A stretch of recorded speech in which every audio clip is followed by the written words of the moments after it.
on the news.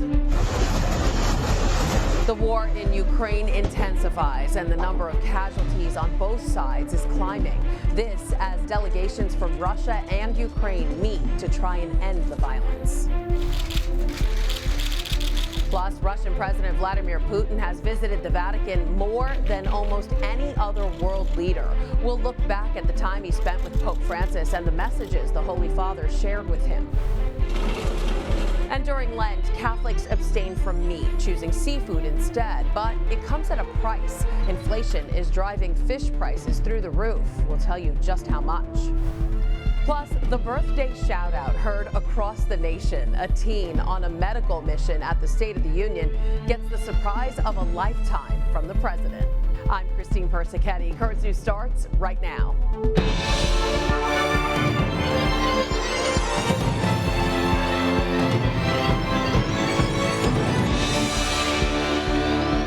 As the Russian invasion of Ukraine enters its 8th day, delegations from both countries are meeting again for ceasefire talks.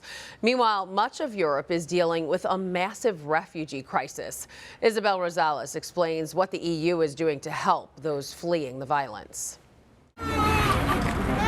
More than 1 million people so far escaping the violence in Ukraine, according to the United Nations. Ukrainians are very friendly. We don't want to have war. We don't want to have quarrels with somebody. We want just peace.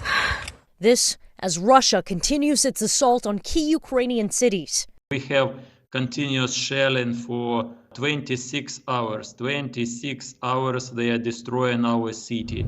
Laying siege to Mariupol and tightening its control of Ukraine's south. We do not have water supply, we do not have sanitary system, and we do not have heating.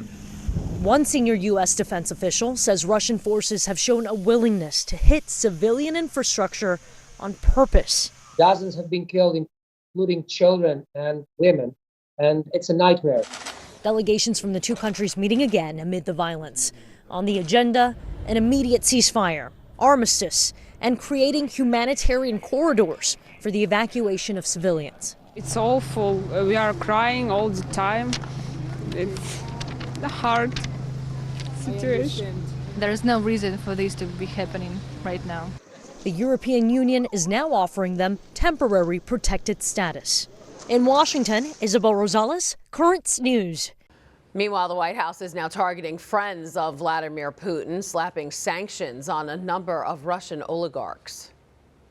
Today, I'm announcing that we're adding dozens of names to the list, including one of Russia's wealthiest billionaires, and I'm banning travel to America by more than 50 Russian oligarchs, their families, and their close associates.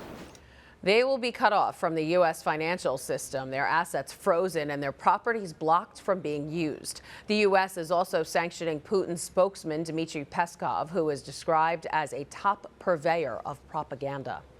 A top Vatican official is calling Russia's invasion unjustified. That's coming from the prefect of the Vatican's Office for Eastern Churches, Cardinal Leonardo Sandri. Cardinal Sandri also reportedly called the head of the Greek-Ukrainian Catholic Church and said he was able to feel the tears of the people. This as the president of the Polish Bishops' Conference sent a plea to a Russian Orthodox leader for an end to the war. Archbishop Stanislaw Gadecki sending a letter to Patriarch Kirill of Moscow. In it, the Archbishop asks the Russian religious leader to stop the senseless warfare, writing, "One man can stop the suffering of thousands of people with one word. That man is the president of the Russian Federation. I ask you most humbly to call for withdrawal of the Russian troops from the sovereign state that is Ukraine." A group of more than 200 priests and deacons from the Russian Orthodox Church have also called for an end to the war. In the appeal, the religious mourn the ordeal of their brothers and sisters in Ukraine, as well as pray that soldiers on both sides may return home unharmed. The priests end the letter asking for peace ahead of the Eastern Lenten season, citing in the appeal the beatitude, "Blessed are the peacemakers." Meantime, Ukraine's Latin Rite Catholic bishops have asked the Pope to consecrate Ukraine and Russia to the Immaculate Heart of Mary. In the letter, the bishops asked the Blessed Mother for the conversion of Russia and the gift of spiritual peace. Priests were also encouraged to say this act of consecration after each Mass and privately. Meanwhile, Vladimir Putin has made 6 visits to the Vatican during his presidency. That's more than most world leaders. The last 3 were with Pope Francis, and each time the Holy Father's focus has been on peace. Currents News' Jessica Easthope takes a look back at the meetings as the Pope urges Catholics across the globe to pray for Ukraine. Since Russia invaded Ukraine, Pope Francis has avoided naming President Vladimir Putin, but has been sending messages directly to him. Ripeto, tacciano le armi. Dio sta con gli operatori di pace, non con chi usa la violenza. Vladimir Putin's history of making trips to the Vatican dates back more than 2 decades. The first time he met with Pope Francis, just 8 months into his papacy in November of 2013, it was because they had a common interest, asking the United States not to take military action in the conflict in Syria. But since then, the tone of the meetings have been very different. In 2015, they met after Russia annexed Crimea. Pope Francis urged Putin to respect the ceasefire agreement and allow humanitarian workers into the region. Their last meeting in 2019, seen by many to be a clashing of worldviews, as the two discussed Russia's increased presence in Venezuela, Syria, and Ukraine. During that interaction, Pope Francis gave Putin a signed copy of the message of peace he gives to world leaders.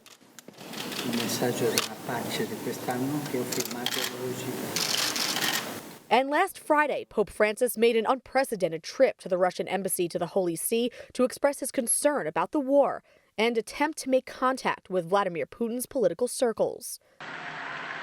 During his most recent general audiences, Pope Francis has made it clear that his heart remains with the Ukrainian people.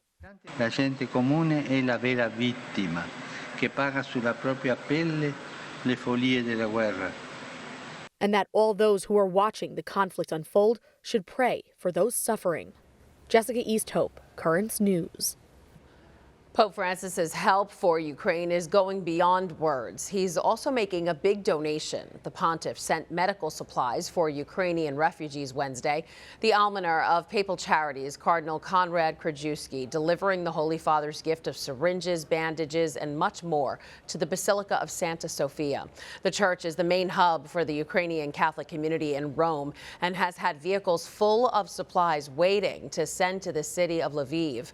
According to reports, the Pope's supplies are expected to arrive in a few days. Meanwhile, the FBI is investigating a suspected cyber attack after a rosary for peace for Ukraine was knocked offline. Hail Mary, full of grace, the Lord is with thee. Blessed art thou amongst women, and blessed is the fruit of thy womb, Jesus. San Francisco's Archbishop Salvatore Cordileone led the virtual rosary, praying for the Eastern European country. But an unprecedented number of requests to access the rosary temporarily knocked it offline.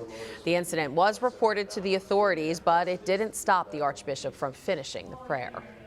The Lenten season is officially underway, and if you're heading out for a fish fry Fridays, you might want to double check the prices before you order. Because like all things, inflation has hit the seafood market hard. So much so, some restaurant owners here and across the country are now rethinking how they run their businesses.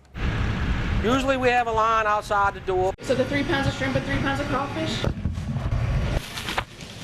David Nunez works at a seafood restaurant in New Orleans. We stay busy. We pretty much run out of crawfish every day. Now that the Lenten season is here, he says they're getting ready for the rush of people. You can't even park out here sometimes. They got so many people. The flow is coming. We're going to be big in March Madness. Wide open. On the weekend, he might move 200-300 sacks through this place. Right now, he says the price of crawfish is reasonable at $3.35 a pound for live and $4.35 for boiled. But other seafood expect higher costs. Nobody comes looking for work. We short-handed. Price of fuel's through the roof. The fishermen's paying more for fuel, more for bait, more for gasoline. He says due to demand and the cost, they can't get crab or oysters. Across the board, oysters are very, very expensive. Tommy Satanovich, who owns a seafood restaurant, says the rise in prices is causing him to rethink how he runs his business. He's had to temporarily remove certain oyster dishes off his menu. I can tell you this week alone, the cost of my charbroiled oyster, the finished oyster to go to the table, has gone up about 25 cents because of the increase in price this week per oyster. From Louisiana to New York and everywhere else for that matter, we'll all be paying more because just like us, fishermen are fighting inflation, paying more for fuel, labor, and sacks. As for crab meat, we're told it's doubled in price, going from about $18 2 years ago to about $40 today. So now the restaurateur has a couple decisions to make. Put less crab meat, obviously raising prices. Do I go to an imported crab meat? Do I go to a frozen crab meat? For those in the seafood industry, they believe prices will settle down eventually. There's a lot more news headed your way. As people lined up to catch a flight in New York, one pilot was removed from the cockpit accused of being fall-down drunk. And Jews react to Vladimir Putin saying he's on a campaign to rid Ukraine of a Nazi leadership. Plus, a Catholic business owner is making the Ukraine candle to help the people living in her homeland with much-needed supplies.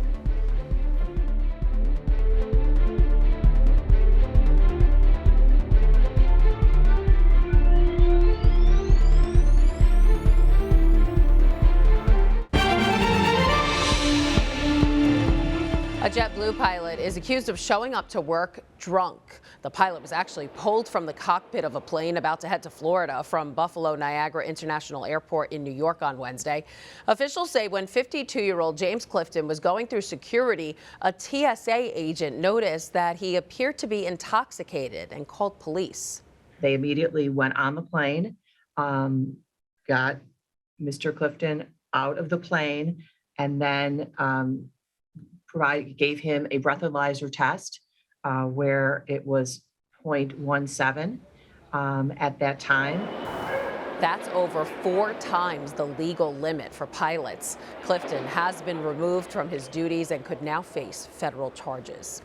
Well, if that made you hesitant to board a plane, this may change your mind. Officials are considering letting you fly without a mask. It's just one of the pre-pandemic luxuries that may be returning soon if the White House's COVID plan works. Amy Kiley breaks that down for us. Do you remember this, and this, and even this? The White House says you might get to enjoy some of those things again soon without having to worry as much about COVID-19. Here's the plan. First, protect against and treat COVID. Second, prepare for any new variants.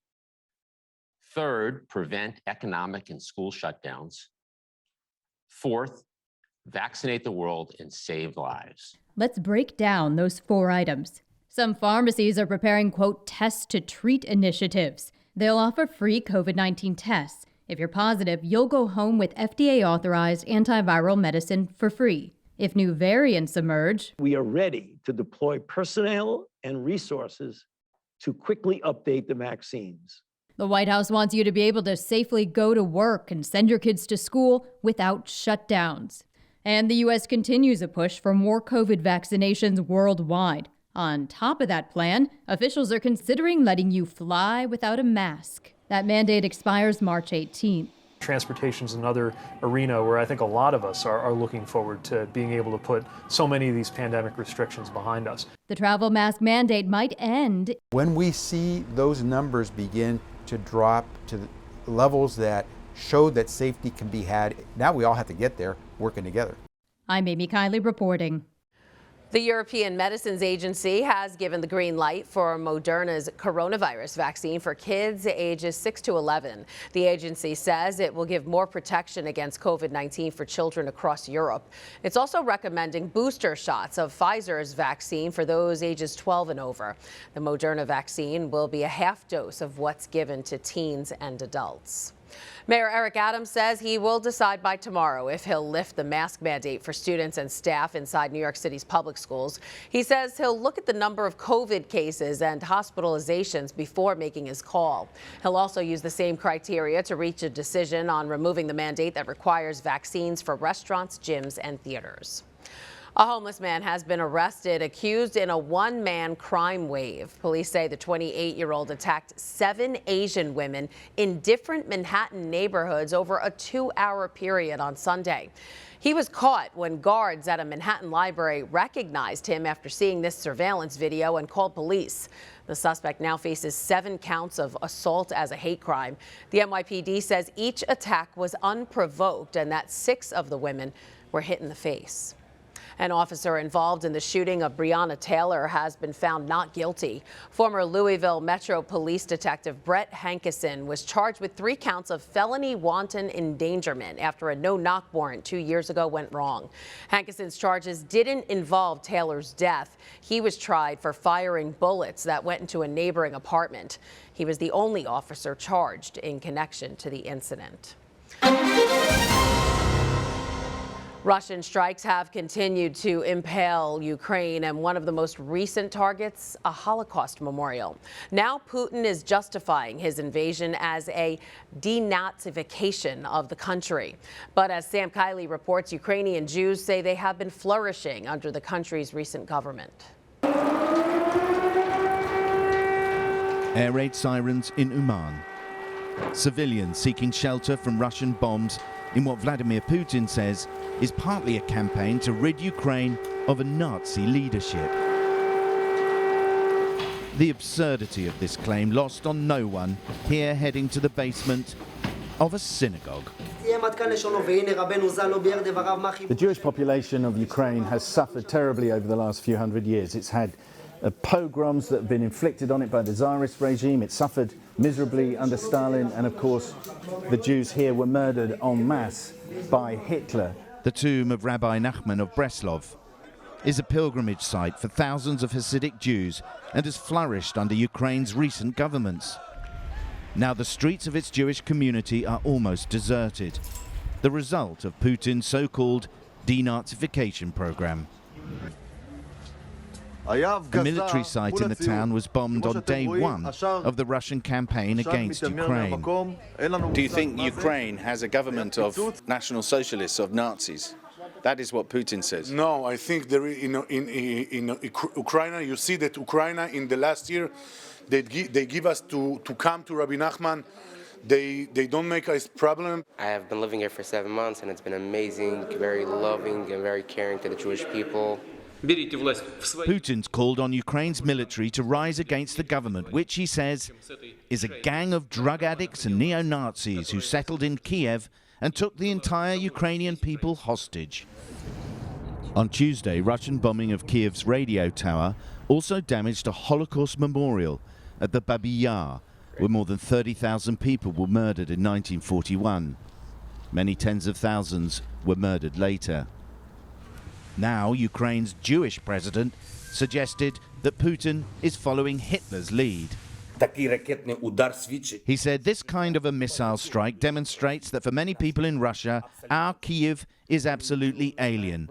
They don't know anything about our capital, about our history. But they have an order to erase our history, to erase our country, to erase all of us. That was Sam Kiley reporting. On Tuesday, the Holocaust Memorial Center had issued a statement condemning Russia's actions, characterizing them as a crime against humanity and calling Russia the biggest instigator and initiator of war in the 21st century. Americans are showing their support for Ukraine by flying the country's flag. And the sewing machines at a flag-making business in Arkansas are working overtime because of it. Arkansas Flag and Banner says it usually sells a couple Ukrainian flags a year. Now it's selling 30 a day. The company's president says she's grateful to help in any way. It's good that we can do this for people and provide a service to people. That's part of the healing. You know, it makes you feel like you're doing something. You're not doing a lot, but you're doing something, you know. McCoy says the boost in sales was unexpected. She didn't think Americans would respond the way they are, and she was happily proven wrong. And it's not just flags flying off the shelf. Take a look at the Ukraine candle. The 16-ounce candle is made of yellow and blue wax, and a Catholic business owner who is from Ukraine came up with the idea of making it and selling it to help her homeland. The Door County Candle Company of Wisconsin says 100% of the profits will support relief efforts in Ukraine. The cost of the candle is $29.95, and the money will be donated to a nonprofit in Ukraine which buys medical supplies. If you want to purchase a candle, just go to doorcountycandle.com. So nice. Still to come on Currents News, an unexpected birthday shout out. A boy on a medical mission gets the surprise of a lifetime from President Biden. And pandemic pen pals. A teen and a 92-year-old develop a deep friendship. But what happened during a hospice visit is nothing short of miraculous. We'll show you. Historians may have a better sense, but on Tuesday, a Virginia boy became one of the only Americans in history to receive a happy birthday shout out from the president during a State of the Union address. Happy birthday, buddy, by the way. Meet Joshua Davis, a seventh grader who celebrated his birthday in the nation's capital as a guest of the First Lady. His moment of recognition came when Biden spoke about lowering the cost of prescription drugs, an issue Joshua is very familiar with. I was diagnosed with diabetes when I was 11 months old, so I don't remember not having diabetes. Insulin costs the people who make insulin about $10 a vial, not even $10, and they turn around and charge us about like $300. Insulin is my life support. I don't have a choice whether or not I take it. Motivated by this, Joshua and his family worked to get a Virginia law passed in 2020, capping the monthly out-of-pocket cost of insulin to $50. Now they are working with lawmakers to place a nationwide limit on the price of insulin at just $35 per month. It is an unlikely friendship, but a teen and a 92-year-old who became pen pals at the start of the pandemic grew very close. When the older woman became ill, the teen hopped on a plane, and what happened next is just short of miraculous. Caroline Patricus shares their story. It was a project she took on during the pandemic, using her free time to give back to seniors quarantined in their nursing homes. I ended up writing over 150 letters. Only one responded, and that was Jean Peck in Henrietta, New York. Kessler Just, now a freshman at William & Mary, spent the last 2 years writing letters to 92-year-old Jean Peck. She was a big swimmer, played basketball, and she loved to go on hikes, loved the outdoors. Pen pals writing back and forth had no idea the friendship that was about to follow. Altogether, the two sent 80 letters and spent quality time on the phone. We wrote pretty religiously. I mean, we had a lot to talk about. Last month, the family of Peck called Kessler to let her know Jean was moved to hospice care and not doing well. I started to immediately make travel plans to go up to Henrietta, New York. Kessler has never met Jean in person until now. Her family told us that Jean was pretty much unresponsive. And then when Kessler arrived, something special happened. But I walked in and I said, "Hello, it's Kessler, your pen pal." And I started talking with her, and she slowly opened her eyes and became responsive, and I just sat and talked with her. Jean's family saying they didn't realize the depth of their pen palship. But I think seeing it in person, when Jean reached out to hold my hand and became responsive and opened her eyes, I think the family was very appreciative for our relationship and our letter writing. I will always remember our pen pal relationship and what those 2 years brought both of us. Can make you cry. That was Caroline Patricus reporting. Just an amazing story of the power of the pen and a friendship across the ages. And that is Currents News. I'm Christine Persichetti. Thank you for joining us, because we are putting your faith in the news. Hope to see you again next time.